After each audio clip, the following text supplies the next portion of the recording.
Hello friends, नमस्कार दोस्तों। Knowledge for life channel में आपका स्वागत है। विद्युत क्षेत्र वाला पाठ हम पढ़ रहे हैं और लगभग पूरा हो चुका है। इसके आंकिक प्रश्न पिछले 2 वीडियो में कुछ कर चुके हैं। आज प्रयास रहेगा कि लगभग जितने भी बच गए हैं वो सारे के सारे आंकिक प्रश्न कंप्लीट कर लें। तो आज हम ये सेकंड आंकिक प्रश्न है और पेज नंबर है आपका 24, 2/24। इसमें आपके ये 2 आवेश हैं, एक मेटल है और स्फेयर के रूप में है, एक गोला है और वो धातु है। तो 2 आवेश हैं और उन दोनों गोलों पर इस पर आपके Q1 आवेश है।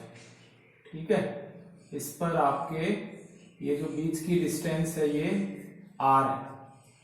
Q1 जो चार्ज है वो है -10 माइक्रोकूलम +10 और Q2 जो चार्ज है वो है -20 माइक्रोकूलम। ठीक है, अब इन दोनों को आपस में स्पर्श करवा दिया, यानी इनको हम कांटेक्ट में ले आए, इनको हमने टच किया। स्पर्श करने पर ये इस तरह से स्पर्श करवा दिया। ये Q1 है और ये Q2 है। स्पर्श करने के बाद में इनको हमने फिर से उन्हीं दूरी के ऊपर रखा जितनी दूरी के ऊपर पहले रखे हुए थे, यानी ये Q1 डैश हो गया और ये Q2 डैश हो गया। ठीक है, स्पर्श करवा दिया और फिर से अलग दूरी पर रख दिया। तो ये हमने 3 प्रकार के आवेशन की क्रिया पढ़ी थी। आपको ध्यान हो, एक प्रेरण के द्वारा आवेशन होता है, एक संपर्क द्वारा आवेशन होता है। ध्यान है आपको? तो इस तरह से ये प्रेरण द्वारा आवेशन है और संपर्क द्वारा आवेशन है, रगड़ने की क्रिया द्वारा आवेशन है, घर्षण के द्वारा, है ना, फ्रिक्शन। तो ये कुछ आपने पीछे पढ़े थे। इसमें ये Q1 डैश कितना हो जाएगा? Q1 डैश हो जाएगा, दोनों के दोनों आवेश हैं और Q1 प्लस Q2/2। मतलब दोनों को जब हम स्पर्श करते हैं, कांटेक्ट या संपर्क में लाते हैं, तो इनमें आवेशों का आदान प्रदान होगा। कब तक होगा? जब तक दोनों पर आवेश इक्वल न हो जाएगा। दोनों पर आवेश इक्वल कब होंगे? जब हम इनका एक तरह से एवरेज ले लेते हैं। तो ये हो गया +10 -20/2, तो ये हो गया -10/2 -5 माइक्रोकूलम। ठीक इसी प्रकार Q2 डैश का भी सेम यही हो जाएगा, -5 माइक्रोकूलम। ठीक है, तो आपसे पूछा है कि रेशियो क्या होगा, F1/F2 का रेशियो, कि जब हमने इनको आपस में टच नहीं किया उससे पहले जो फोर्स है वो कितना होगा और बाद में जो फोर्स है उनका रेशियो पूछा है, यानी बलों का, विद्युत बलों का अनुपात। ठीक है, बलों का अनुपात पूछा है। तो इनको हम कैसे करेंगे? इसके लिए आप शुरू में F1 ले सकते हो। तो F1 इक्वल्स टू हो गया और ये हो जाएगा 10 × -20।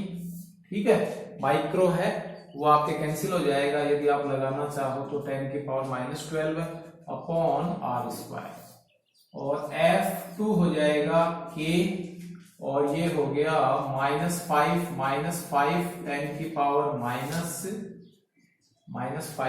ठीक है, और अपॉन R²। डिस्टेंस सेम है तो इनमें हम रेशियो ले लें इनका, तो F1/F2। F1/F2 क्या आ जाएगा? तो इसमें आप देख रहे हो K कैंसिल हो जाएगा, 10 की पावर सभी कैंसिल हो जाएंगे, केवल ये ऊपर बचेगा 10 × 20 अपॉन -5 × -5। तो एक माइनस से माइनस कैंसिल हो गया, 5 2 जा 10 और 5 4 जा 20। ठीक है, तो ये आ जाएगा F1/F2 -8/1, यानी कि 8:1 माइनस का आ जाएगा। सिंपल है, पॉज करके कर सकते हैं। ठीक इसी प्रकार 3/25। नेक्स्ट जो आपके एग्जाम न्यूमेरिकल है उसमें हमने एक ट्राइंगल ले लिया इस तरह से, और ये कह रहा है कि ये जो ट्राइंगल है इस ट्राइंगल की ऑल साइड यानी कि त्रिभुज की तीनों भुजाएं समान है। तो ये वाली भुजा ए है और ये वाली भुजा भी ए है और ये वाली भुजा भी ए है, यानी कि एक आपके समबाहु त्रिभुज है, एक समबाहु त्रिभुज है। तो ये कह रहा है कि ए बी और सी पर है, ये ए बी, ये ए है, ये बी है और ये आपके सी है दोस्तों। फिर आपसे कह रहा है कि सी बिंदु पर विद्युत क्षेत्र का परिमाण ज्ञात कीजिए, यानी इलेक्ट्रिक फील्ड आपको मेजर करनी है सी पर। तो ये पॉज कर करके जो मैं बोल रहा हूं लिख सकते हो, सी बिंदु पर विद्युत क्षेत्र के परिमाण का मान ज्ञात कीजिए। ठीक है, तो हम यहां सबसे पहले एक डायग्राम बना लेते हैं छोटा सा, फिर मैथमेटिकली कर लेंगे। तो आंसर कैसे करेंगे, ये क्यू चार्ज, ये क्यू चार्ज और ये क्यू चार्ज। ठीक है, तो एक ऐसा ट्राइंगल है जिसकी जो साइड है वो सारी की सारी सेम है। तो आपके हम कैसे करेंगे, इसके लिए देखें पॉज करके और करें आगे।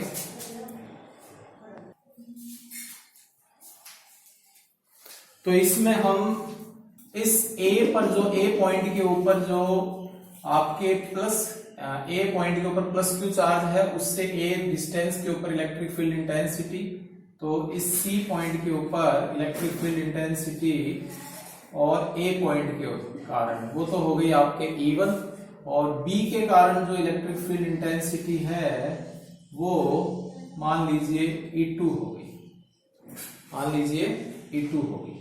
ठीक है, ये इस तरह से ये एक ट्राइंगल है U, ये आपके ट्राइंगल, और ये जब साइड सेम है तो इट मीन ये आपके 60 डिग्री है, तो ये वाला भी 60 डिग्री है, ये वाला भी 60 डिग्री है। ठीक है, तो ये दोनों के दोनों सेम है, तो ये 60 है, तो ये वाला एंगल भी कितना हो गया, 60 डिग्री हो गया। इट मीन आपके दो वेक्टर हैं और इन दोनों वेक्टर का जो रिजल्टेंट वेक्टर आपको मेजर करना है तो वो E इक्वल्स टू ये हो जाएगा समांतर चतुर्भुज के नियम से, समांतर चतुर्भुज का नियम, पैरेललोग्राम जो रूल है उसके द्वारा you know very well R equals to under root P square plus Q square plus 2pq cos theta. तो P यहां आपके E1 है और Q E2 है, तो ये हो जाएगा E1 square plus E2 square plus 2E1 E2 cos theta.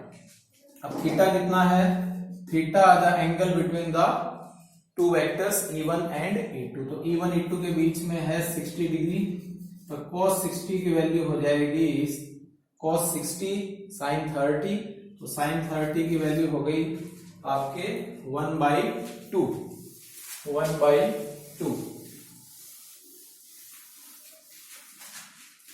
तो यहां आप देख रहे हो E1 और E2 दोनों विद्युत क्षेत्र सेम है। क्यों है सेम, क्योंकि E1 इक्वल्स टू KQ, तो आवेश भी सेम है और बीच की जो डिस्टेंस है वो भी सेम है, इसलिए ये आपको क्लियर है कि E1 वेक्टर और E2 वेक्टर का मापांक इक्वल है, तो KQ upon A square, KQ upon A square. E1 E2 दोनों के दोनों इक्वल है, आप देख सकते हो डिस्टेंस जो है A है और चार्ज आपके Q है। ठीक है, तो ये इक्वेशन मान लीजिए 1 है, ये इक्वेशन 2 है, ये इक्वेशन 3 है। इक्वेशन 2 और इक्वेशन 3 का मान हम इक्वेशन 1 में रख लेते हैं, तो ये E जो रिजल्टेंट है वो आपके आ जाएगा, E1 वेक्टर E2 वेक्टर दोनों सेम है, तो ये हो गया 2E1 वेक्टर, या चलो एक बार समझ लेते हैं, E1 square E2 square, E2 को भी E1 लिख लिया, और 2E1 इंटू cos 60 sin 30, तो ये आपके हो जाएगा, ये 2 से 2 कट गया, तो ये हो गया E1 square E1 square E1 square, तो ये हो गया 3E1 स्क्वायर, यानी √3E1 यानी कि √3 KQ अपॉन A²।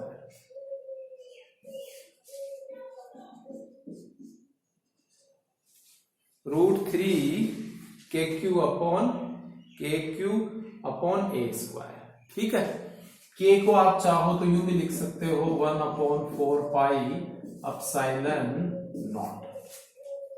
क्लियर, आ गया होगा समझ में। तो कहने का अर्थ ये है कि इसमें यानी कि आपके इलेक्ट्रोस्टैटिक्स को समझने के लिए इसमें आपको वेक्टर जो 11th का जो वेक्टर है वो आपको याद होना चाहिए। यदि वो आता है, अच्छे से समझा हुआ है, तो यहां करने में कोई दिक्कत नहीं होगी। नेक्स्ट जो आपके क्वेश्चन है 4 का, वो क्वेश्चन क्या कह रहा है? वो ये कह रहा है कि 2 आपके गोले हैं और उन दोनों गोलों को आपने लटका दिया है। ठीक है, और दोनों के दोनों यूं इस तरह से सस्पेंडेड कर दिया। 2 गोले हैं, ठीक है, और दोनों समान आवेश के हैं और गोले हैं और उनकी जो लंबाइयां हैं वो भी समान है। ये लेंथ भी आपके इक्वल है और ये दोनों के दोनों सेम समान आवेश के हैं। ठीक है, समान आवेश के हैं, इट मीन ये आपके Q चार्ज है तो ये भी Q चार्ज है। और ये जो डोरी है, जो स्ट्रिंग है, इस स्ट्रिंग की सहायता से जब इनको हैंग किया गया है, सस्पेंडेड किया गया है, तो इनके जो बीच में जो एंगल है वो 30 डिग्री है। तो ये वाला 15 डिग्री और ये वाला जो बच गया है और ये वाला जो है ये भी आपके 15 डिग्री हो जाएगा।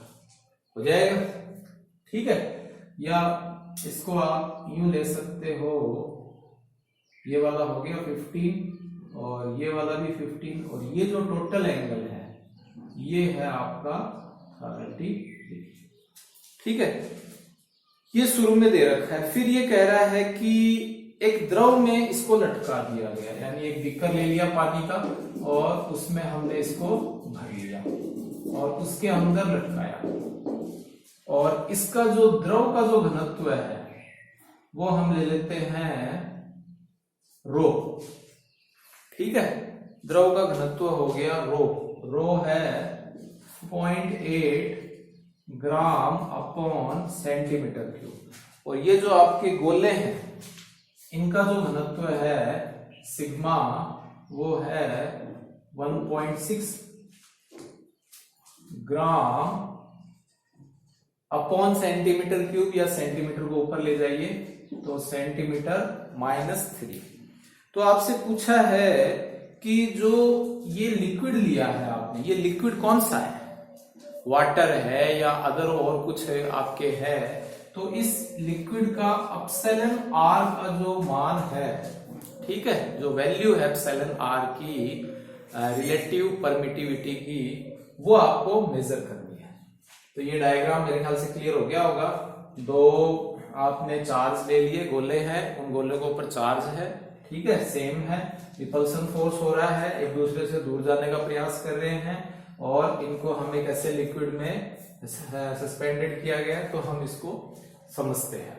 अब देखिए इस पूरे डायग्राम को हम छोटा सा यहाँ या इसी के ऊपर ही यदि हम यहाँ बनाए तो आप इसको सॉल्व कीजिए। पहले तो ये पूरा का पूरा पॉज करके लिख लीजिए, इसी के अंदर मैं डायग्राम में आप कर रहा हूं। तो इसके ऊपर नीचे की तरफ तो लग रहा है W = mg, ठीक है, और ये जो स्ट्रिंग है ये इसको अपनी ओर खींच लीजिए, तो इसमें टेंशन लगेगा और वो टेंशन क्या हो जाएगा T। दोनों सेम चार्जेस हैं, रिपल होगा, रिपल होने के कारण इसमें जो भी फोर्स लग रहा है आपके वो हो जाएगा F, ठीक है, विद्युत बल जो है वो आपके लग जाएगा, इलेक्ट्रिक फोर्स।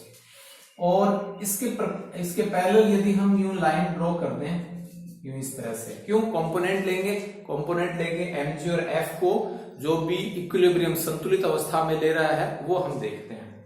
तो इसके लिए ये t है, तो ये वाला एंगल भी ये क्या हो गया आपके 15 डिग्री, तो ये इसका 36 घटक हो जाएगा horizontal component t cos theta, ठीक है, वर्टिकल आपको दिख रहा है तो वर्टिकल ले सकते हो, cos थीटा कंपोनेंट आपके हो जाता है। और इसको बीच में लेते हुए ये आपके हो जाएगा T sine theta, T sine theta. Clear? तो इसमें हमने क्या क्या लिख देंगे, according to figure, according to figure, चित्रानुसार। इसमें आपने देख रहे हो कि जो टी कोस थीटा है वो किसको इक्विलिब्रियम कर रहा है, संतुलित कर रहा है, भार mg को। टी कोस थीटा ऊपर की तरफ, भार mg नीचे की तरफ, ये आप जानते हो। और इसी तरह से टी साइन थीटा है, वो टी साइन थीटा किसके इक्वल है, एफ के, और एफ किसके इक्वल होता है, के Q1 Q2 upon R square, और के होता है 1 upon 4 pi epsilon naught Q1 Q2 upon R square, Q1 Q2 upon R square. ठीक है, ये हमने शुरू में ले लिया एयर वाली सिचुएशन में। तो इसमें इसका डिवाइड कर दें,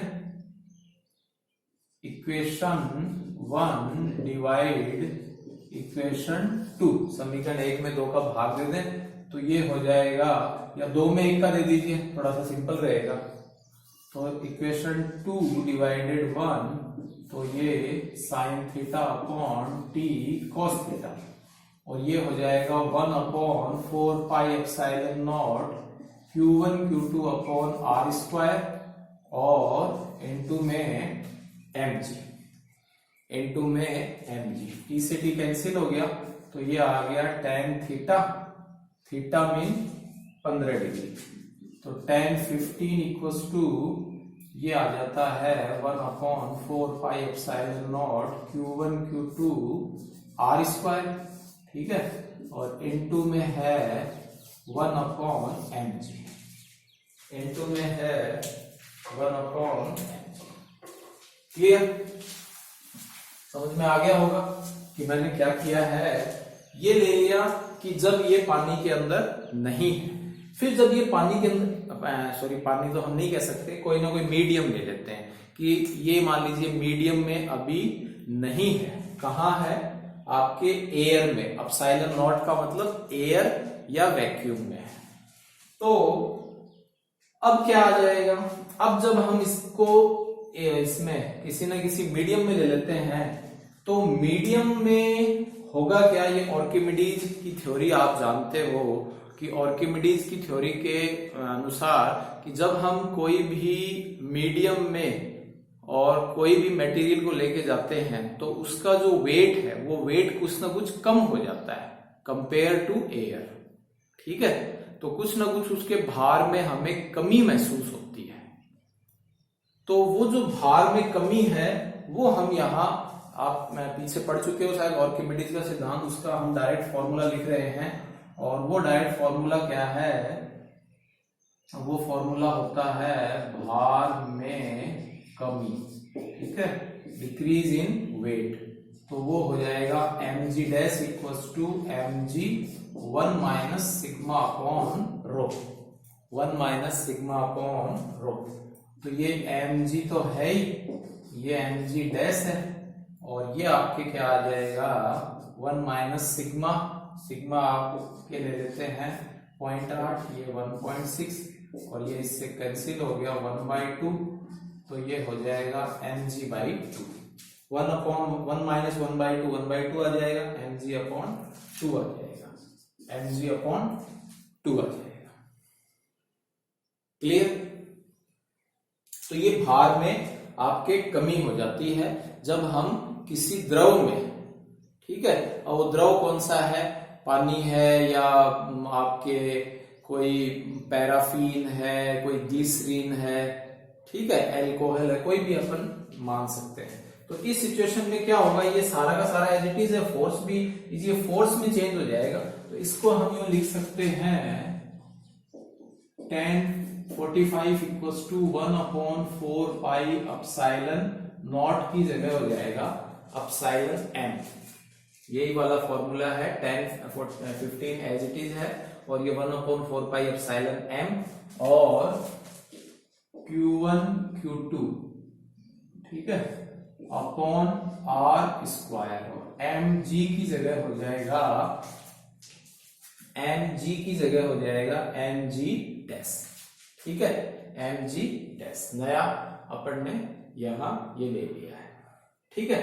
बाकी एज इट इज है, mg की mg डैश पूरा लिखने की जरूरत नहीं है, डायरेक्ट मैंने ये अपने इक्वेशन 3 है उस इक्वेशन 3 को ले लिया है, ठीक है। तो इसको अब हम सॉल्व करें, या यहां थोड़ा सा वैल्यू रख लें, तो 1/4 pi epsilon r into epsilon not, epsilon m you know very well, epsilon r into epsilon not, ठीक है। और q1 q2 upon r square mg dash mg upon 2, तो mg अपॉन 2, ठीक है। अब ये इक्वेशन मान लीजिए 5 है, और इक्वेशन 5 में 4 का डिवाइड, ये वाली ये 3 है, तो इक्वेशन 5 में 3 का है, 3 में 5 का, जो भी आपको अच्छा लगे वो डिवाइड कर लेते हैं हम। तो इक्वेशन 3 डिवाइड इक्वेशन 5, समीकरण 3 में 5 का भाग दे देते हैं। तो चलो ये वाली पहले लिख लेते हैं, 3 10 15 और 10 15, क्लियर। ये आपके आ जाता है 1/4 pi epsilon naught q1 q2 into r square mg, q1 q2 4 pi epsilon not r square mg, ठीक है। देखते जाए, इनटू अब ये रख लेते हैं 10 15, और ये हो जाएगा 1/4 पाई एप्सिलॉन नॉट और इंटू एप्सिलॉन r, ठीक है। और ये है q1 q2 इंटू 2 और into r square into mg, 4 पाई 10 15 से ये 1 हो गया, r स्क्वायर से r स्क्वायर कैंसिल हो गया, q1 q2 से q1 q2 ये इससे कैंसिल हो ही गया, और mg से mg कैंसिल हो गया, तो ये इधर 1 आ गया, इधर क्या आ गया, देखिए दोस्तों सिंपल सा है, और ये 2 है तो ये 2, और ये अपॉन के अपॉन में है, तो ये एप्सिलॉन r ऊपर चला गया, तो एप्सिलॉन r इक्वल्स टू क्या आ जाएगा, एप्सिलॉन r इक्वल्स टू आ जाएगा 2, एप्सिलॉन r इक्वल्स टू कितना आ जाएगा 2। तो यहाँ जो मीडियम आया है, ठीक है, उस मीडियम के लिए और एप्सिलॉन r का जो मान है वो आपके 2 आ गया। पॉज करके लिख लीजिए।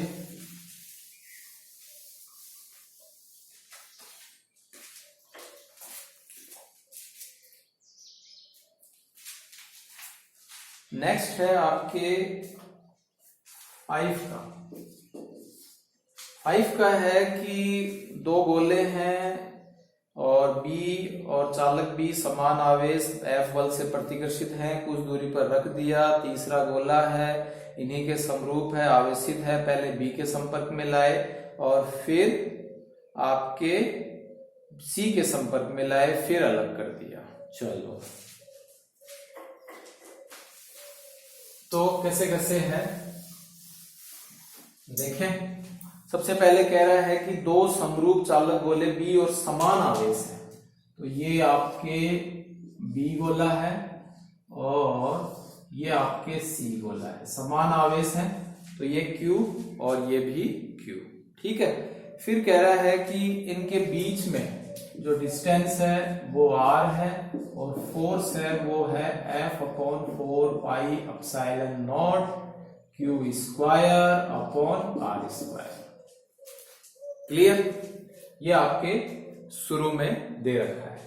फिर उसके बाद में कह रहा है कि कुछ दूरी पर इनको रख दिया। तीसरा गोला है वो इन्हीं के समरूप है परंतु अनावेशित है। एक अदर गोला और हम ले लेते हैं और वो मान लीजिए आपके A, वो क्या है A, उस पर कोई आवेश नहीं है, ये तो चार्ज्ड है और ये है अनचार्ज्ड। ये है अनावेशित। इस पर दोस्तों कोई चार्ज नहीं है तीसरे गोले पर। फिर ये कह रहा है पहले बी के संपर्क में लाया जाता है, तो इस बी को ए के कांटेक्ट में हम ले आते हैं। बी को हम ए के कांटेक्ट में ले आएंगे। जैसे ही हम ये टच करेंगे, कांटेक्ट में लाएंगे, ठीक है, तो इनमें आवेशों का आदान प्रदान होगा। और फिर उसके बाद में जो सिचुएशन बनेगी ए और बी पर, तो ये तो हो जाएगा Q/2 और ये भी क्या हो जाएगा Q/2, ठीक है, क्योंकि इस पर कोई चार्ज नहीं है, इस पर कोई चार्ज नहीं है, तो इस वाला जो आधा जो चार्ज है वो इधर आ जाएगा और ये इधर आ जाएगा। ये अब सिचुएशन होगी। फिर ये कह रहा है इसके बाद में बी के संपर्क में लाया जाता है, उसके बाद में सी के संपर्क में लाकर, तो इसको सबसे पहले तो बी के संपर्क में ले आए और फिर ये जो है इसको हम किसके संपर्क में लाते हैं, सी के संपर्क में लेके आते हैं। ये ए और ये सी, ये ए क्या है Q/2 और ये सी क्या है Q। अब इनमें होगा क्या, जब इसके संपर्क में आएंगे तब ये नया बन जाएगा A और C। ये कितना हो जाएगा, ये हो जाएगा Q/2 प्लस Q/2 और ये भी सेम ही हो जाएगा। तो इसको सॉल्व करके मैं यहां भी लिख लूंगा, यहां भी, तो ये कितना हो गया 3Q/2 इंटू 2, क्यों, तो ये हो जाएगा 3Q/4 और ये भी कितना हो गया 3Q/4 और ये भी 3, ए भी 3Q/4 और सी भी 3Q/4 हो जाएगा। फिर ये कह रहा है कि बी और सी के बीच में नया बल क्या बनेगा। अब हम बी और सी ले रहे हैं, तो बी जो है वो है Q/2, ठीक है, और सी जो लास्ट में आया है वो है 3Q/4 और इनके बीच में जो डिस्टेंस है वो वही R है। यदि आप थोड़ा सा और क्लियर करें तो ए बी है, इसको हम बी डैश ले लेते हैं, ये बी डैश हो गया। ए सी, सी शुरू में है और ये आपके सी डैश ले लेते हैं, ये सी डैश, ठीक है, कंफ्यूजन अब नहीं है। अब कितना आ जाएगा फोर्स, तो F = K और K की जगह 1/4πε0 लिख लीजिए, तो ये हो जाएगा 3Q²/8 into R²। F dash ले लेते हैं, सभी डैश डैश कर रहे हैं, F1 ले रहे हैं, तो F डैश = हो गया 3/8 KQ²R², ये आपके है F, ये आपके है F, ठीक है, या K, इसको हम KQ²/R², तो ये आ जाएगा 3F/8। क्लियर दोस्तों, पॉज